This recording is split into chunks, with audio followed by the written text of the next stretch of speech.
Jody, para po sa mga Dabber Cats po, lalo na sa mga generation na.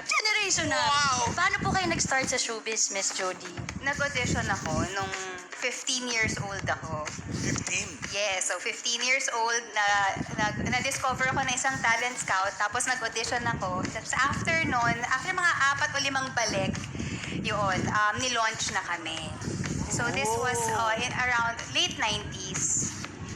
Ilang 16 ka po dito, Miss Jody? 16. Nung time po na yan, gusto niyo po bang mag-artista na or parang sige na nga, try ko?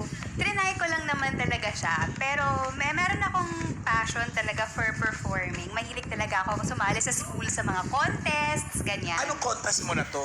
Kahit ano. Talaga? Very active ako sa mga extracurricular activities sa school. So, dance, singing contest, beauty contest, cheering competition, tsaka declamation contest. Nadinig Ayan. mo yon? Singing contest? Kahit hindi naman ako kumakanta. Alam mo, kapalan lang talaga ng mukha to. Miss Jody, saan ka po championin sa mga sinasalihan mong yun? Chinese garter. Sa declamation contest. Ay, Ayan. may maalala ka ba sa declamation ng mga ginawa mo? Kasi ako hanggang ngayon, memorize ko pa yung sa akin. Talaga, Ma'am AK? Ano ba siya? Parang naalala ko lang yung title, yung Vengeance is Not Ours. Yun yung... Parang alam ko. Yung spare me a Alms piece for of the poor, bread. give me a piece of bread. yun. Kaya niyo po yun, Ma'am AK? Oo. Parinig nga po. Arms for the poor. Give me a piece of bread. Give me a piece of... Basta. Grabe naman yun. So may training ka na pala without you knowing it. Tinitrain mo na palang sarili mo to yun enter pala. showbiz. No? Nauna na, oo. Oo. Pero may set up na pala. All around si Miss Jody, Ma'am AK. Dahil Ano po ibig sa sabihin? pag-artista, na pagsasabay niya po, kahit may mall show, si Miss Jody umaati ng klase, nakita ko. talaga? Totoo po ba yun? Kasi hindi ko mamimiss yung Wednesday class kasi nagkataon may mall show. So, naman online naman siya. So, yun, kailangan pa rin pumasok. Kaya naman, siya isa ng certified positive psychology coach. Ang hirap pa ng inaral mo, psychology, ha? Hirap nun. Bakit po yun ang napili niya, Miss Jody? Kasi initially, dahil pre-med course siya. So, yun. Tapos, tinuloy-tuloy ko na lang siya. Ginusto mo sanang maging doktor. Yun sana yung goal. Kaso, ang demanding din talaga. May isa tayo sanang magandang doktor. Ano po? Oh, maganda si Miss Jody. Pero si Miss Jody, di ba po, nag-acupuncture din po kayo minsan?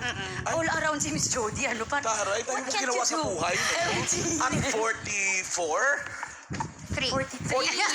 Pero ayaw mo, nabawasan na natin ang isa. at Ayun. 43, ang dami-dami mo nang na-accomplish. Di ba, hindi naman. Parang naisip ko lang kasi na sayang yung time. Parang marami pa rin akong mga gustong gawin. Marami pa akong Oo, gustong still achieve. very Meron pa akong mga magagawa outside of my current job.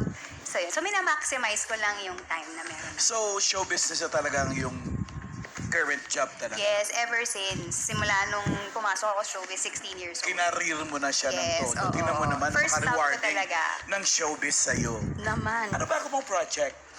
Okay. So, meron akong dalawa. Kaya ako nandito din ngayon kasi gusto ko kayong imbitahan. Una, Midnight Girls po. Ayan, showing pa rin siya sa mga sinehan. So, we are on our second week. And then, yung isa naman po is meron po tayong bagong palabas dito sa TV5. Ang title po ay Kumusta. So, ipapalabas na po siya sa May 24. Kasama natin dito si Janela Salvador, Francine Diaz, Chef JP Anglo, and G. Changwook. Ganda ng Sa May casting. 24. Ano siya, reality show siya. Oo. Tapos sa Korea niyo po ginawa. Sa Korea kami nag-shoot. Ilang days po kayo nag-shoot? Yung shoot, lang siya, 8 days. So, nag-open kami ng restaurant sa Korea dahil gusto nating ipakilala yung ating cuisine sa kanila, sa mga Korean. Oh. Ngayong Sabado, Angeline